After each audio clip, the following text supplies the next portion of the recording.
saya sendiri, Anastasi Febri Elsa. Saya Faris Fauzan. Saya Muhammad Armanovo. Saya Muhammad Raffidianto. Dan kami akan mempresentasikan dalam bentuk video. Halo semua, kami dari kelompok 19 akan mempresentasikan tentang GLB dan GLBB, di mana GLB sendiri adalah gerak lurus beraturan di sepanjang lintasan lurus yang percepatannya akan bernilai 0. Sedangkan untuk GLBB sendiri, gerak lurus berubah beraturan akan melakukan percepatan yang tidak bernilai 0 karena ada perubahan kecepatan yang tetap. Pada eksperimen ini, kami akan menggunakan alat-alat sederhana seperti mobil mainan, styrofoam, untuk menguji dari teori GLB dan GLBB ini sendiri. Pada pengujian ini juga kami memakai komponen kecepatan, percepatan, waktu, dan juga jarak yang akan kami ukur sesuai dengan rumus umum yang ada di layar.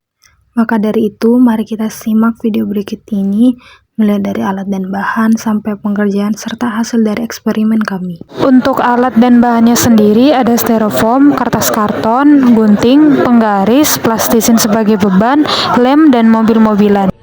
Untuk langkah-langkah pengerjaan sendiri, pertama-tama kita membagi styrofoam menjadi 3 bagian untuk digunakan sebagai 3 jalur utama yang akan digunakan pada praktikum ini. Selanjutnya kita akan memotong styrofoam yang menjadi lebih kecil lagi untuk sebagai pembatas jalan agar mobil tetap pada jalur. Setelah itu tempelkan styrofoam yang lebih kecil pada styrofoam yang lebih besar untuk membuat pinggir atau pembatas dari jalur tersebut semakin jelas. Hasilnya akan menjadi seperti ini. Kemudian kita akan membuat ketinggian pada setiap jalur berbeda-beda dengan styrofoam yang dipotong sesuai dengan ketinggian yang kita mau. Untuk membuat jalur lebih realis, kita akan memotong kertas HVS kecil-kecil lalu ditempelkan pada jalur dan hasilnya akan menjadi seperti ini. Untuk percobaannya sendiri, kami memaksimalkan untuk perbagian dari variasi itu kami ulang sebanyak 3 kali. Semisal untuk 0 derajat, untuk kemiringan yang lebih kecil dan kemiringan yang lebih besar, itu semuanya kami ulang 3 kali. Dan di sini juga kami memakai penggaris. Untuk apa sih penggaris itu? Untuk memaksimalkan agar kecepatan dari setiap mobil itu sama. Nah, di sini kami juga menggunakan timer. Untuk apa sih timer? Timer sendiri itu berfungsi agar kami bisa memastikan nilai atau data yang valid, yang setelah itu akan kami bandingkan apakah hasil ini sesuai dengan teori GLB dan GLBB.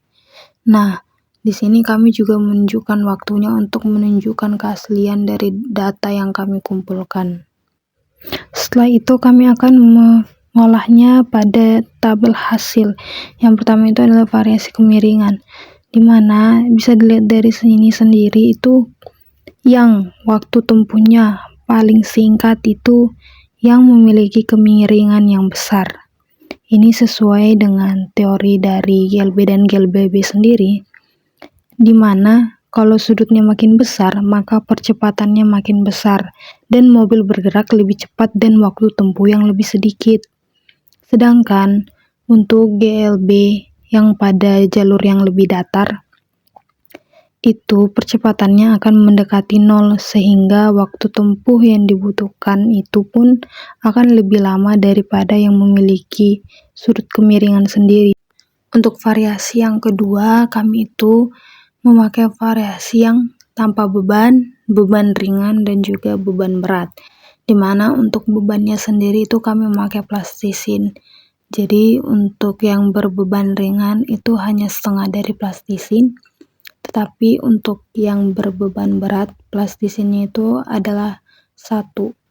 Nah, sekarang kita juga harus mencoba sebanyak 3 kali step dari bagian variasi tersebut agar data tersebut bisa kita katakan valid. Bisa dilihat di data tabel hasil ini sendiri bahwa waktunya itu untuk waktu tempuh sendiri itu acak, karena massa itu sendiri tidak mempengaruhi gerak lurus beraturan GLB ataupun GLBB, gerak lurus berubah beraturan sesuai dengan hukum gerak Newton, di mana percepatan suatu gerak hanya bergantung pada gaya bersih pada massanya.